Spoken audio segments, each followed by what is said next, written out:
G'day ladies and gentlemen, Duckville here, welcome to a StarCraft 2 Heart of the Swarm replay. I've got a Protoss versus Zerg today, taken from a replay pack of our Zerg play. We'll get to him in a second, up at the top right hand side of ENCE LE as our red Protoss here for Team ENCE, I think it's pronounced, I can't remember exactly. It's Elfi, guys, everyone loves a bit of Elfi. He's been around for quite a while, has a very low APM in comparison with quite a lot of other pro gamers, but not to avail him of his status at all. Of course, he's a fantastic player. He's competed at quite a lot of events, like I can't even list them all. He's been at so many events, especially through Europe, of course.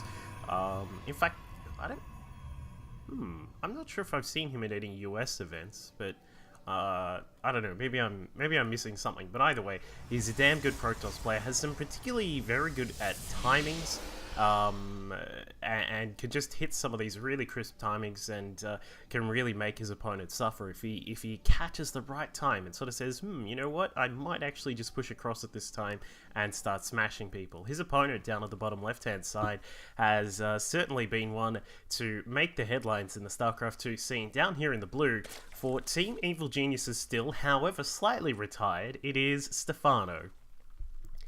And Stephano, of course, the winner of something like $250,000 worth of prizes through his absolute tear through StarCraft 2 in, I suppose, the end of 2011, through 2012, and then a tiny little bit of 2013 as well. Or actually, sorry, most of 2013 up until his retirement, or so-called, you know, air quotes, retirement, at the end of 2013. Has always been a fantastic player, whether it be at you know, StarCraft 2 or even in Warcraft 3, sorry, as well. I don't know anyone from Warcraft 2. That's going mega old school there. I haven't played Warcraft 2 for so long. Anyway, he's yeah, also quite good at timings. Of course, a lot of Protoss players will remember the era of the Stephano Roach all-in and how amazingly frustrating that was to deal with that kind of thing back in the days of Antigua Shipyard and Cloud Kingdom and things like that. But all those days are over these days. Stephano tends to, in his retirement, you could say that perhaps he's played a much more laid-back style, tends to favor Swarm hosts, and we'll see if he is going to be bringing out the very, I suppose, infamous unit. We'll call it the infamous unit for now, because, of course, throughout the StarCraft 2 community, probably across, since its inception, I guess, the Swarm Host has always been a little bit of a controversial unit, just chucking in another unit that spawns free units that the Zerg can attack with, and it has always been a little bit of a point that players like to point out could cause trouble in the game. But you be the judge. Let me know what you think about the Swarm Host. Should they be changed completely overhauled in Legacy of the Void or something like that, or should there just be some minor adjustments to fix them up? Personally, I personally kind of think I think Baby Knight and TLO were on meta last week, it was, I think, which would have been around about the 12th of February. They were talking about making the Swarm Host itself a little bit more mobile, so it's a little bit quicker, whether it be on or off creep, but then increase the time between the waves of Swarm Hosts. But anyway, we're not really going to talk too much about Swarm Hosts for now. What we are going to talk about is the builds that these guys have gone for. The double gas coming out for Elfi, 2 in each of the assimilators for now, and we can see that he has now gone up to 3. His Stargate is on the way.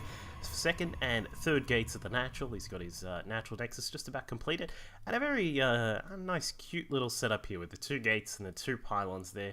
Not every day you see people set it up like that. Normally it actually normally you see it a little bit differently to this, but not to worry. We'll see how it goes. Looks like Elfi does want to push across. Stephano does have an Overlord here, just up above the high ground, which is actually a really good spot. The probe, if you were to put this Overlord even just a few centimeters to the side here, the probe would be able to see it, and you're not going to be able to surprise the Protoss by revealing that you know that they are looking for some kind of fancy attack. But Stephano has seen that. He knows that his opponent will have a pylon up there, and so a few links have actually made their way across the map and into the natural.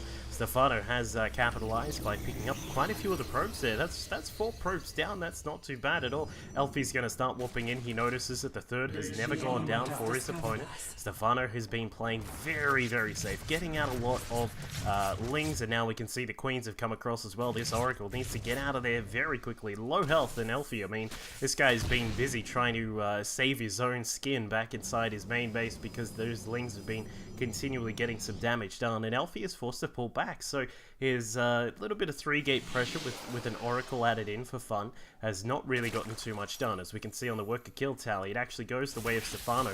May even grab one more, gets one. Does he get another worker? It looks like this Ling is a hero. Look at this guy. 4 kills. And now he's finally done. He'll certainly get a memorial on Char somewhere.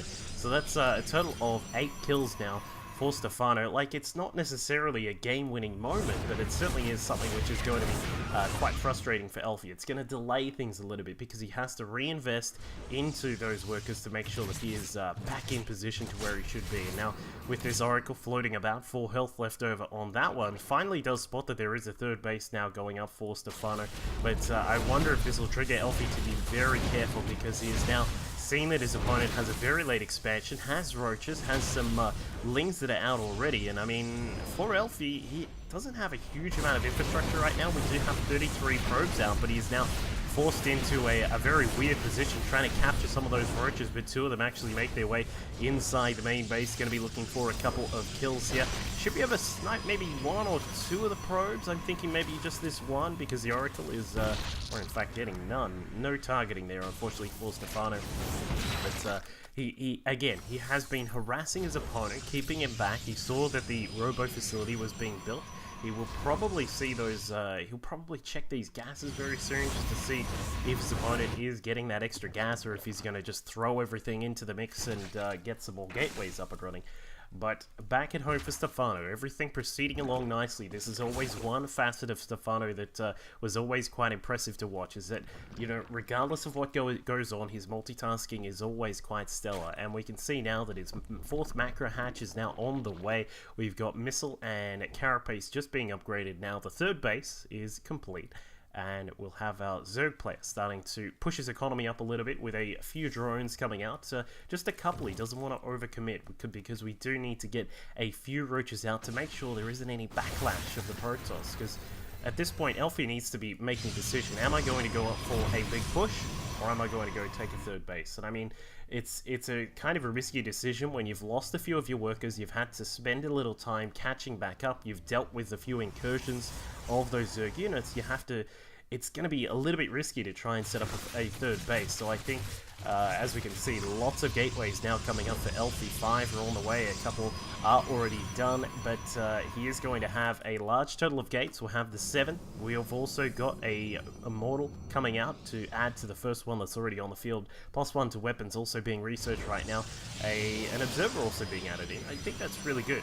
I like seeing Protoss players just add in a little sneaky Observer just to make sure that they can actually push forwards without the possible annoyance of Burrow or anything like that. But Elfi does look like he is going to start to push forwards. The 3rd base of Stephano is now done and is picking up all the minerals here, but no gas just for the moment. I think Stephano knows that the push is now about to come along. He's got that vision with the Zelnaga watchtower here, these lings providing him with so much. Yeah, seeing that pylon there, you see this and you're like, alright, this guy is definitely starting to push, because you don't really just put a pylon in the middle of nowhere unless you're looking to leapfrog forward. So what we're probably thinking here for Elfi is he wants to use that pylon to reinforce this position, maybe get another one up across to the side here, or perhaps put one down over here, which is quite intriguing to see it over there, but we'll try and get that one done.